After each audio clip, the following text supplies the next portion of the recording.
જય માતાજી મિત્રો, હું છું લખન ઠાકોર અને પહેલા તો એ વાતની ચોખવટ કે આ વિડીયો કોઈ પણ લાઇક માટે નહીં, કોઈ પણ ફોલો માટે નહીં, પણ એક સમાજના દીકરા તરીકે આજે મારી પણ ફરજ આવે કે આ વિડીયો હું રજૂ કરું કે આજે બધાને ખબર હશે જે વિક્રમભાઈ ઠાકોરે આપણા ઠાકોર સમાજ વિશે જે મુદ્દાને ન્યાય આપ્યો છે ખૂબ ખૂબ ખૂબ ધન્યવાદને પાત્ર છે। કારણ કે મારી પણ એક અંદરથી એક લાગણી હતી, મારા પણ એવા 2-3 જગ્યાએ કડવા અનુભવ થયા છે કે જ્યારે પ્રોગ્રામમાં મારું નામ પડે કે રજૂ કરે કે ઠાકોર સમાજનો એક દીકરો, એટલે પાછળ બેઠા બેઠા હસી મજાક કરે। અમે મારા કાને સાંભળેલું છે, પાછળ બેઠા બેઠા હસી મજાક કરે કે ઠાકોર શું ભજન કરવાના, ઠાકોર શું સંતવાણી કરશે। એટલે અંદર જતાં થોડું દુઃખ વ્યક્ત થાય। એ સમયમાં મને દુઃખ ઘણું લાગેલું કે મારા સમાજ વિશે કેમ આવું બોલે છે। પણ પહેલાં મારા સમાજનો ઇતિહાસ તો જુઓ।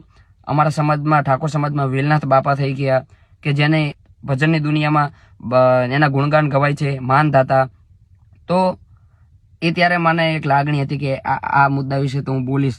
એટલે આજે વિક્રમભાઈ ઠાકોરે જે આ મુદ્દો ઉઠાવ્યો છે એમનો કોઈ પક્ષપાતનો વિરોધ નથી, એમનો કોઈ પણ કલાકારનો પણ વિરોધ નથી। એ પણ આ જ રજૂ કરી રહ્યા છે કે મારા સમાજની ક્યાંક ને ક્યાંક તો અવગણના થઈ રહી છે। એટલે આ મુદ્દાને આપણે પણ ન્યાય આપીએ, એમના સમર્થનમાં રહીએ। જય માતાજી। તો બધા જ ભાઈઓ, માતાઓ, બહેનો, વડીલો બધા જને મારા ઠાકોર સમાજને જણાવવાનું કે આપણે પણ આ સમર્થનમાં જોડાઈએ। જય માતાજી।